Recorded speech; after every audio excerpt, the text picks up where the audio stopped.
Hey gaming fans, so I thought it'd be fun to do another deck profile for Yu-Gi-Oh!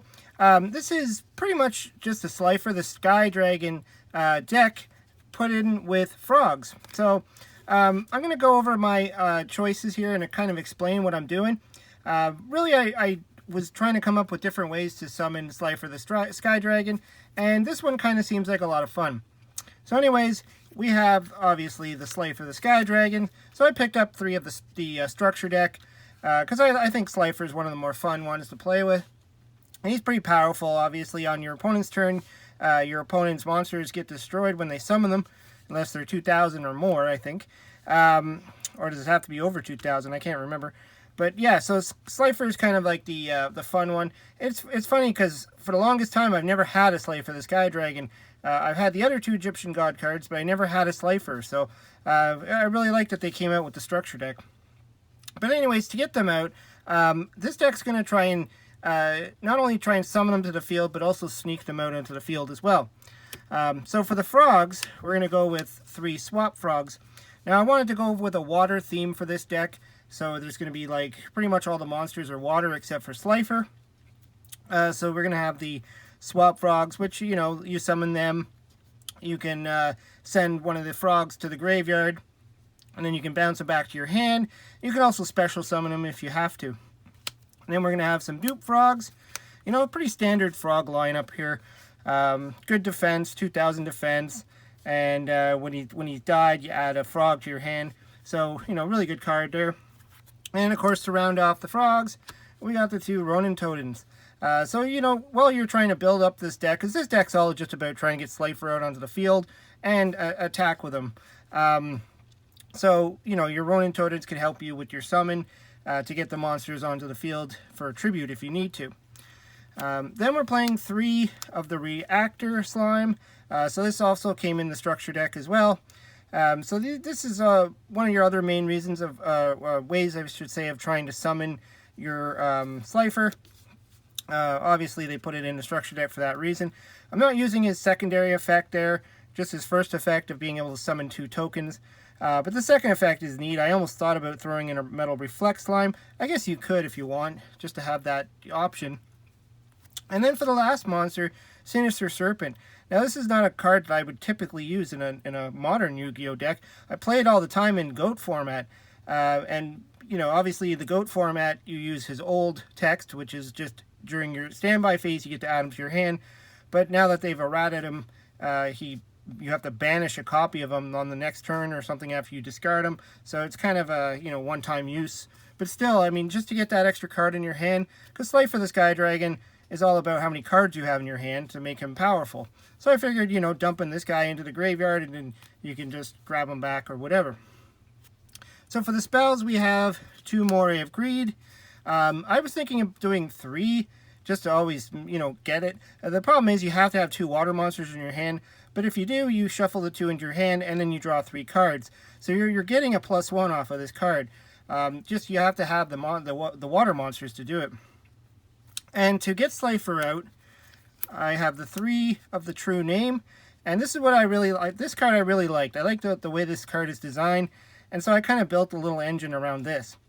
So you declare the card name and then execute the top card of your deck. And if it's the declared card, you add it to your hand. And then you could add to your hand or special summon 1 divine monster from your deck. And then you can only activate once per turn.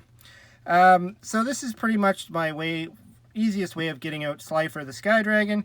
Unfortunately, when you special summon him, he's going to die at the end of turn, but that's okay. I believe all the gods are like that. If they're special summon, they get sent to the graveyard. But you still get that 1 good attack in. And so the thing I liked about this is the declaring the card name. So that's what I'm playing around with here. So I'm also playing another card that kind of works like that, and that's Archfiend Oath. So once per turn, you can pay 500 life points, declare 1 card name, pick up the top card of your deck, and if it's the name, you add it to your hand. If not, you send it to the graveyard. So we have 6 cards here that want to know what is on top of the deck. So we have cards like Card Advance, which again is in the structure deck. So you look at the top 5 cards of your deck and then place them on top of your deck in any order. And then you contribute summon one monster in addition to your normal summon. So obviously that works with your reactor slime, where you can summon the reactor slime, and then immediately after you summon those 2 tokens, you contribute them all off for your Slifer. So the idea of this deck is you want to try and get Slifer out without using as many cards as possible. So, because the more cards you use, the weaker he gets. So the other card we're using to now know what is on top of our deck is Convulsion of Nature. So as long as this card remains face up on the field, both players must turn their respective decks upside down for the current duel. So this pretty much just flips your deck over, so you always know what's on top of your deck. So then when you have your Archfiend's Oath, you just name whatever the card is there, and you get to draw it. And the true name, you just name the card, you draw it, and you summon your Slifer.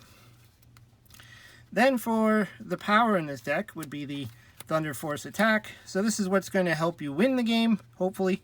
Depending on how many monsters, obviously, your opponent has on the field. Perhaps if you can stall with your frogs for a little bit, and if your opponent summons a whole field of monsters, this card's amazing. I like it. It's in the structure deck as well. So you pretty much, they can't negate this card effect, and then you blow up all their monsters and draw cards equal to the number of monsters you blew up. So the face-up monsters anyways. So really cool card. It is a quick play, so you can play it during your opponent's turn as well, but you don't get to draw, which kind of sucks. But still, I mean, if you you have your Slifer out, you could set it, activate one. If you had a second one, set it, and then use it during your opponent's next turn if you want to. Now this card I've been debating on.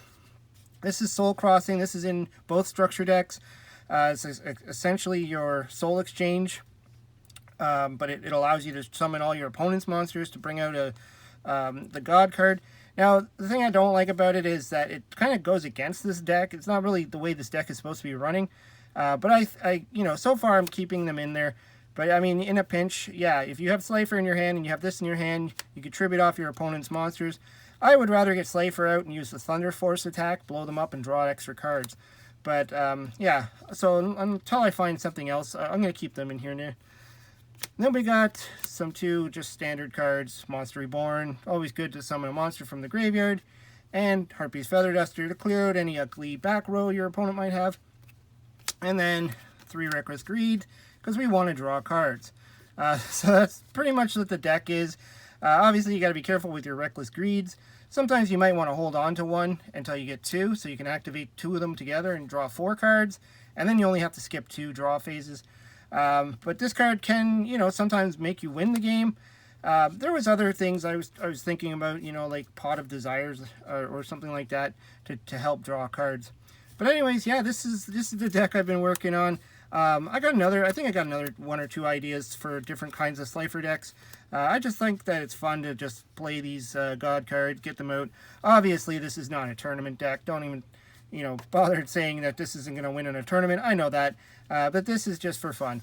Anyways, hope you liked the deck profile. Throw some comments down below. I'd like to hear what you have to say. Some suggestions. Again, I didn't do the side deck, I should say, or not the side deck, but the extra deck. I mean, you can pretty much play whatever you want for the extra deck. If you have the that, what is it, the XYZ frog guy. I don't have that one. I'm sure you could play any side extra deck that would work. Anyways, hope you liked the video. Let me know what you think. Throw some comments. Hope you subscribe. Talk to you later.